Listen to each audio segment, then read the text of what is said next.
স্বাগত দীপ্ত সংবাদে আপনাদের সাথে আছি আমি ইয়াসমিন সুমনা। রাজধানী ভাটারা থানায় দায়ের করা একটি হত্যা চেষ্টা মামলায় জামিন পেলেন অভিনেত্রী নুসরাত ফারিয়া। ঢাকার সিএমএম আদালত সকালে তাকে জামিন দেয়। গ্রেফতারের 2 দিনের মাথায় জামিন পেলেন তিনি। এর আগে রোববার সকালে থাইল্যান্ড যেতে শাহজালাল আন্তর্জাতিক বিমানবন্দরে গেলে ইমিগ্রেশন পুলিশ নুসরাত ফারিয়াকে আটকে দেয়। পরে তাকে তুলে দেওয়া হয় ভাটারা থানা পুলিশের কাছে। সোমবার ঢাকাই সিনেমার এই অভিনেত্রীকে আদালতে তোলা হলে কারাগারে পাঠানোর নির্দেশ দেন বিচারক। নুসরাত ফারিয়াকে গ্রেফতারের পরই এ নিয়ে আলোচনা সমালোচনা চলে বিনোদন জগৎ সহ নানা মহলে। সরকারের উপদেষ্টা সহ অনেকেই এর যৌক্তিকতা নিয়ে প্রশ্ন তোলেন।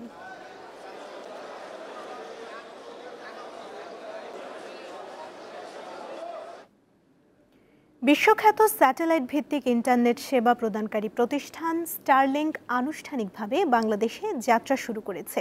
সোমবার বিষয়টি ফোন কলের মাধ্যমে প্রধান উপদেষ্টার বিশেষ সহকারী জানানো হয় এবং মঙ্গলবার সকালে সামাজিক যোগাযোগ মাধ্যম এক্সে প্রতিষ্ঠানটির পক্ষে বিষয়টি নিশ্চিত করা হয়। পরে ডাক, টেলিযোগাযোগ ও তথ্য প্রযুক্তি মন্ত্রণালয়ের দায়িত্বপ্রাপ্ত প্রধান উপদেষ্টার বিশেষ সহকারী ফয়েজ আহমেদ তৈয়ব বিষয়টি গণমাধ্যমকে জানান।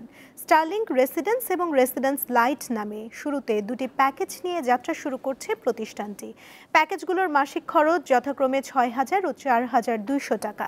তবে সেটআপ যন্ত্রপাতির জন্য 47,000 টাকা এককালীন খরচ হবে। এখানে কোনো স্পিড ও ডাটা লিমিট নেই। সর্বোচ্চ 300 MBPS পর্যন্ত গতির আনলিমিটেড ডেটা ব্যবহার করা যাবে। বাংলাদেশের গ্রাহকেরা আজ থেকেই অর্ডার করতে পারবেন।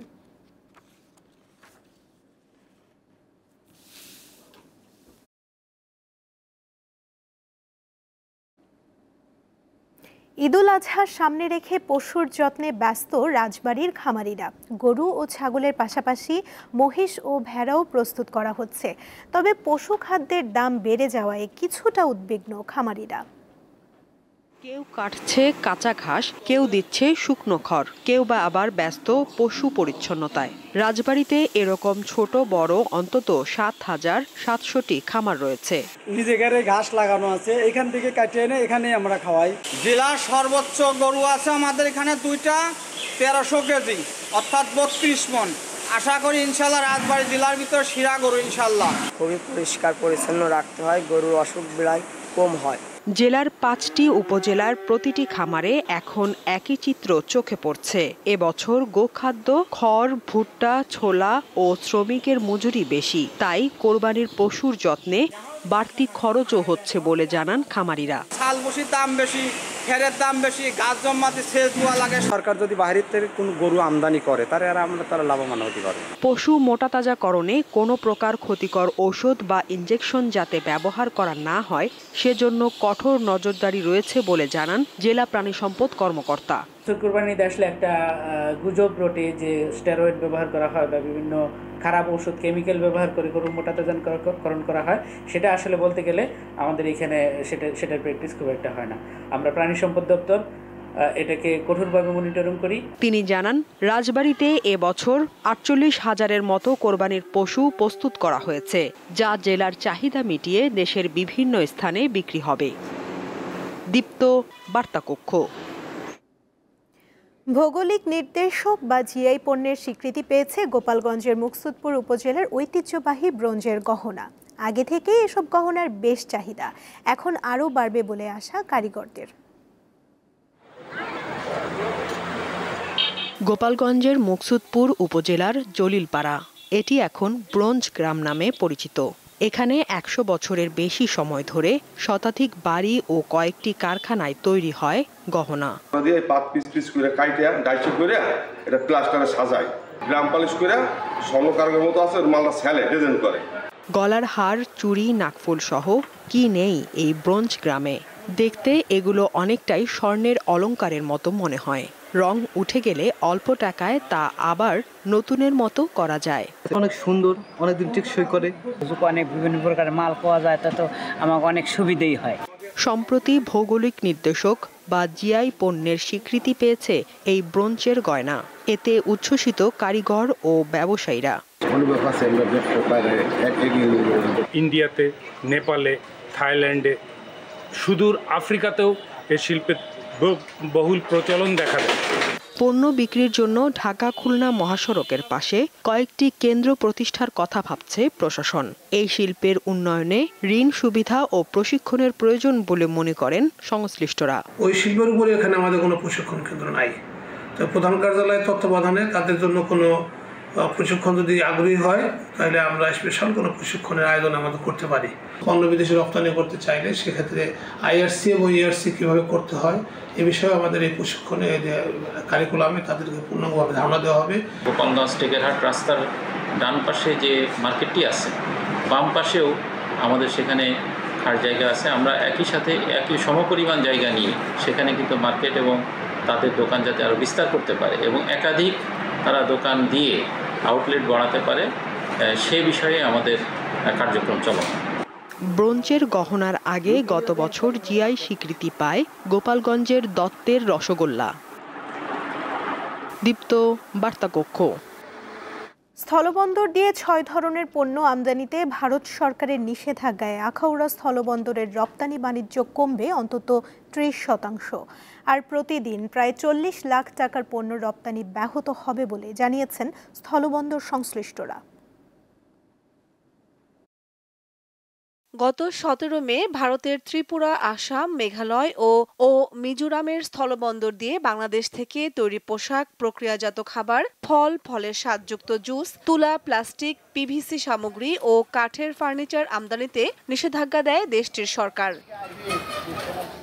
এসব পণ্যের মধ্যে তৈরি পোশাক ও কাঠের ফার্নিচার ছাড়া বাকি সব পণ্যই নিয়মিত রপ্তানি হয় আখাউড়া স্থলবন্দর দিয়ে, যা দেশের রপ্তানি আয়ে গুরুত্বপূর্ণ ভূমিকা রাখে। ভারতের নিষেধাজ্ঞার নেতিবাচক প্রভাব এরই মধ্যে পড়তে শুরু করেছে ব্রাহ্মণবাড়িয়ার আখাউড়া স্থলবন্দরের রপ্তানি বাণিজ্যে। নিষেধাজ্ঞার প্রথম দিন এই বন্দর দিয়ে মাত্র 10 ট্রাক হিমায়িত মাছ ও ভোজ্য তেল রপ্তানি হয় ভারতে, যা স্বাভাবিক সময়ের তুলনায় অর্ধেকেরও কম। মূলত ভারতের 7 সিস্টার্সের অভ্যন্তরীণ যোগাযোগ ব্যবস্থার উন্নয়নের ফলে এমনিতেই কমেছে আখাউড়া স্থলবন্দরের রপ্তানি বাণিজ্য।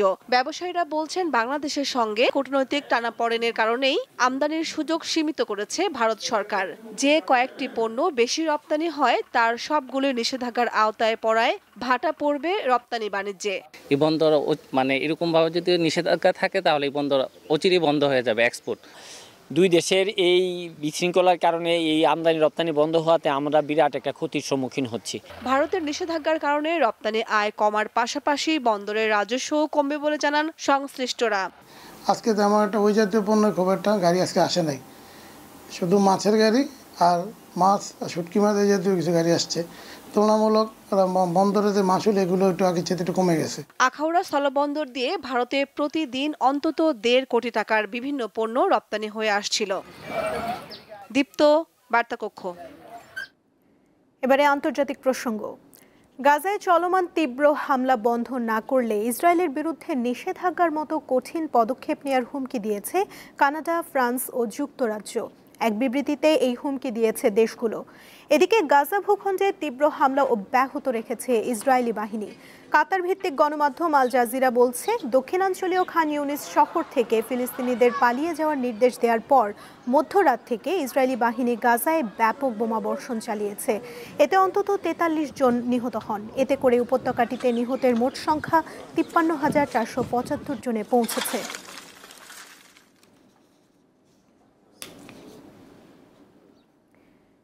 ইউক্রেন যুদ্ধ ইস্যুতে টেলিফোনে কথা বলেছেন যুক্তরাষ্ট্রের প্রেসিডেন্ট ডোনাল্ড ট্রাম্প ও রাশিয়ার প্রেসিডেন্ট ভ্লাদিমির পুতিন।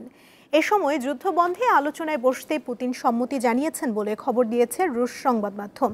স্থানীয় সময় সোমবার 2 ঘন্টারও বেশি সময় ধরে ফোন আলাপ করেন দুই নেতা। পরে ট্রাম্প জানান, যুদ্ধবিরতির জন্য শিগগিরই আলোচনা শুরু করবে মস্কো ও কিয়েভ। রুশ সংবাদ মাধ্যম তাস জানিয়েছে, যুদ্ধবিরতি ও সম্ভাব্য শান্তি চুক্তির জন্য ইউক্রেনের সঙ্গে রাশিয়া কাজ করতে প্রস্তুত।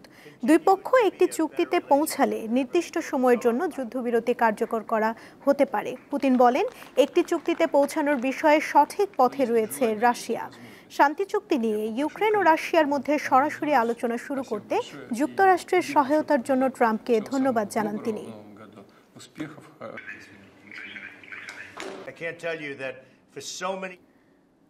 পাকিস্তানের সন্ত্রাস বিরোধী অভিযানে 12 জন সন্ত্রাসী নিহত হয়েছে বলে জানিয়েছে দেশটির সেনাবাহিনী।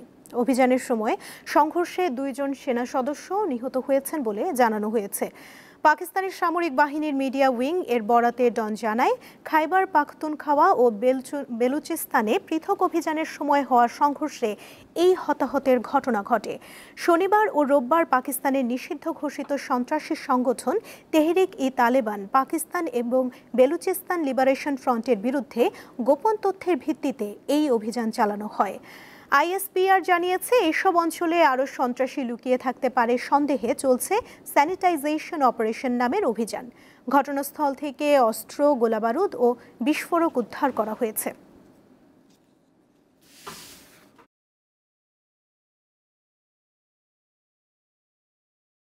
ট্রফি ট্যুরের অংশ হিসেবে 2025 ফিফা ক্লাব বিশ্বকাপের ট্রফিটি এখন রয়েছে বিশ্বকাপ ফুটবলের বর্তমান চ্যাম্পিয়ন দেশ আর্জেন্টিনায়। দেশটির 2 ঐতিহ্যবাহী ক্লাব বোকা জুনিয়র্স এবং রিভার প্লেটে ঘুরে গেছে ট্রফিটি। দর্শকদের মাঝে তৈরি হয়েছে আলাদা উন্মাদনাও। ফুটবল পাগল আর্জেন্টিনা, যেখানে গ্যালারির গর্জনই অনেক সময় খেলার মোড় ঘুরিয়ে দেয়, আর তা যদি হয় রিভার প্লেট কিংবা বোকা জুনিয়র্সের দর্শকদের উন্মাদনা, তাহলে তো কোনো কথা নেই। এবার এই দুটি ক্লাবেই ভ্রমণ করে গেল ফিফা 2025 ক্লাব বিশ্বকাপের ট্রফি। আগামী 14 জুন থেকে 13 জুলাই যুক্তরাষ্ট্রে শুরু হচ্ছে ক্লাব বিশ্বকাপের 21তম আসর। পূর্বে 6 কনফেডারেশনের 6 চ্যাম্পিয়ন দল এবং স্বাগতিক দল সহ মোট 7টি দল নিয়ে আয়োজিত হতো ক্লাব বিশ্বকাপ। তবে এবার ওয়েফা থেকে 12 দল, কনমেবল থেকে 6টি, এএফসি, সিএএফ এবং কনকাকাফ থেকে 12টি দল এবং ওএফসি থেকে 1টি দল সহ মোট 32টি দল অংশ নেবে আসরে। দল বাড়ানোর পাশাপাশি এই টুর্নামেন্টের ট্রফিতেও বড় পরিবর্তন এনেছে ফিফা, যা পূর্বের ট্রফি থেকে সম্পূর্ণ ভিন্ন। নতুন ট্রফিটি পৃথিবীর আকৃতি, যা চারপাশে বলয় রয়েছে। এই ট্রফিটিতে ফিফা 211টি সহযোগী দেশের নাম খোদাই করা আছে। এছাড়াও বিশ্বের 13টি ভাষা রয়েছে এই ট্রফিতে। সব মিলিয়ে ট্রফি ডিজাইনের ক্ষেত্রে আধুনিকতা, নান্দনিকতা এবং বৈশ্বিক ঐক্যকে প্রাধান্য দিয়ে তৈরি করা হয় ট্রফিটি। টুর্নামেন্টে মোট 8টি গ্রুপ রয়েছে। প্রতিটি গ্রুপে 4টি করে দল খেলবে। গ্রুপ পর্বে খেলার শেষে প্রতিটি গ্রুপে শীর্ষ 2টি করে দল পরের রাউন্ডে অর্থাৎ শেষ 16 নকআউট পর্বে জায়গা করে নেবে। এরপর জয়ী দলদের নিয়ে কোয়ার্টার ফাইনাল এবং পরবর্তীতে সেমিফাইনাল ও ফাইনাল অনুষ্ঠিত হবে। 2000 সালে মাঠে গড়ায় ফিফা ক্লাব বিশ্বকাপে প্রথম আসর। এই টুর্নামেন্টটি বর্তমান champion English club Manchester City আর সর্বোচ্চ 5টি শিরোপা জিতেছে Spanish giant Real Madrid. Mohammad Hasib, Deepto sports. এই ছিল এখনকার মতো। পরবর্তী সংবাদ বেলা 2টায় দেখার আমন্ত্রণ রইল। এছাড়া আরও তথ্য এবং বিনোদন জগতের নানা খবর পেতে যুক্ত থাকুন দীপ্ত ডিজিটাল প্ল্যাটফর্মের সাথে। ধন্যবাদ সবাইকে।